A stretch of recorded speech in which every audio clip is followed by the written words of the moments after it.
그리스도인은 믿음으로 살기 위해 성경을 공부합니다. 믿음이 없이는 하나님을 기쁘시게 할 수 없습니다.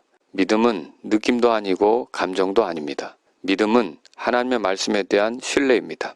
하나님의 말씀이 있어야 믿음을 가질 수 있습니다. 로마서 10장 17절에 의하면 믿음은 들음에서 나며 들음은 하나님의 말씀에서 납니다. 그리스도인에게 있어서 믿음이 자라가려면 반드시 하나님의 말씀을 알아야 합니다. 그래서 우리는 성경을 공부하는 자리에서 하나님의 말씀을 살피고 또 개인적으로도 하나님의 말씀을 읽고 묵상하면서 하나님의 말씀을 살필 필요가 있습니다. 먹든지 마시든지 무엇을 하든지 하나님의 영광을 위해 살아가려고 한다면 하나님 말씀을 알아야 합니다. 하나님의 말씀을 통해 하나님께서 원하시는 게 무엇인지, 하나님께서 기뻐하시는 것이 무엇인지 알아야 합니다. 그래서 믿음으로 살고자 하는 사람은 성경 기록을 신뢰합니다. 세상 기준과 하나님의 기준은 너무나 다릅니다. 세상 사람들은 하나님의 기준을 따르는 그리스도인의 삶을 이해할 수 없습니다.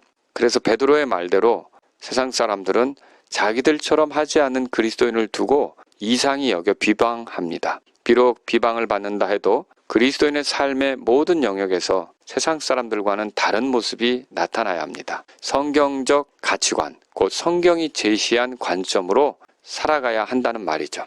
몇 가지 예를 들어보겠습니다.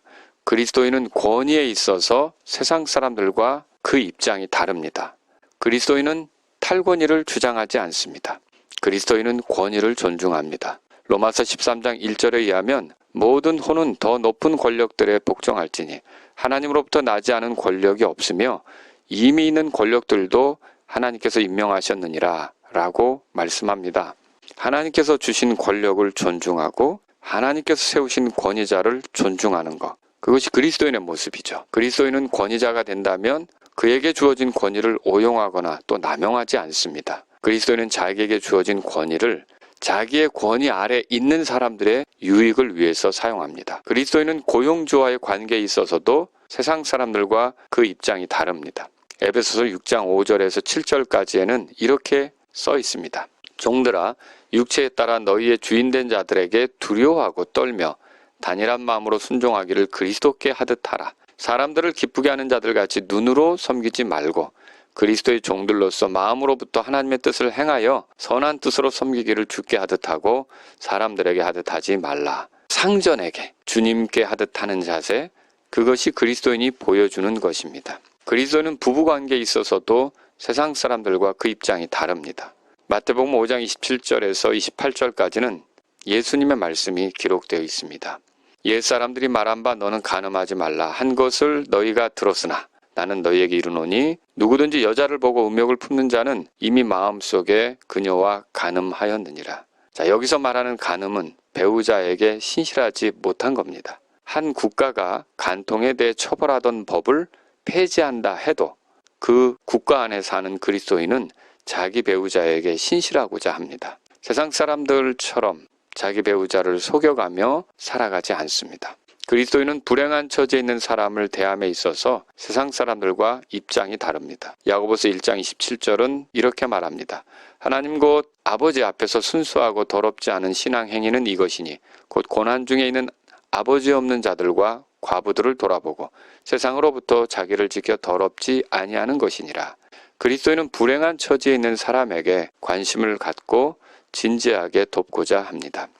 그리스도인은 자기에게 주어진 것들로 남을 돕는 데 사용하므로 자기에게 주어진 것을 바라보는 관점이 세상 사람과 다릅니다. 그리스도인은 어디까지나 청지기적인 생각을 갖습니다. 청지기는 내 것이 아닌 것을 맡아 관리하며 나에게 맡기신 그 존재에게 유익이 되도록 사용하는 거죠. 세상 사람들은 자기에게 주어진 것들을 자기 배만 채우기 위해 사용합니다. 그러나 그리스도인은 자기에게 주어진 것으로 하나님께 영광이 되도록 다른 사람에게 유익이 되도록 사용합니다. 사도행전 9장 36절에서는 도르가라고 하는 여자가 소개되는데 이 여자에 대해서 이렇게 말합니다. 이제 요바에 다비다라 하는 어떤 제자가 있었는데 그 이름을 번역하면 도르가더라. 이 여자가 베푼 선행과 구제 행위가 심히 많더라.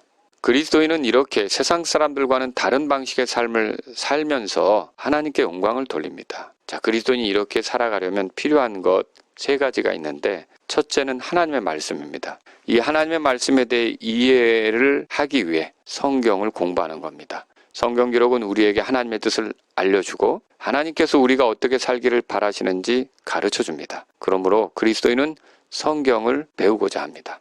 둘째는 성령님의 인도하심입니다.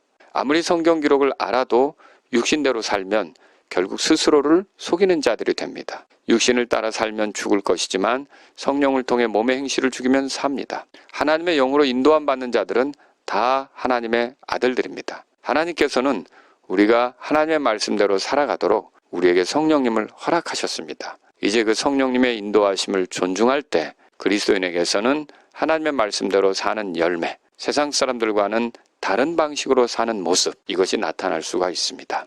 셋째는 우리 자신의 신실함입니다. 신실함이라는 것은 자기가 맡은 것에 충직한 것을 말합니다. 그 말씀대로 살도록 주의 말씀이 주어지면 그 말씀대로 살아가는 것이 그리스도인의 신실함입니다. 누군가 은혜로 구원받았다면 선한 행위에 열심을 내야 합니다. 그런데 선한 행위에 대해 관심도 없고 선한 행위에 대해서 머뭇거리며 주저한다면 신실하다 할 수 없습니다. 다니엘과 그의 친구들은 바벨론에서 지내던 어린 시절 일찌감치 하나님께서 기뻐하지 않는 것은 하지 않기로 각오했습니다. 그들처럼 우리도 그렇게 각오해야 합니다. 이렇게 할 때 비로소 우리의 생활을 통해 주님께서 영광 받으시게 됩니다. 그리스도인은 이처럼 믿음으로 살아가기 위해 성경을 공부하고 성경 기록대로 살아가고자 하나님께서 우리 안에 주신 성령님을 의지합니다.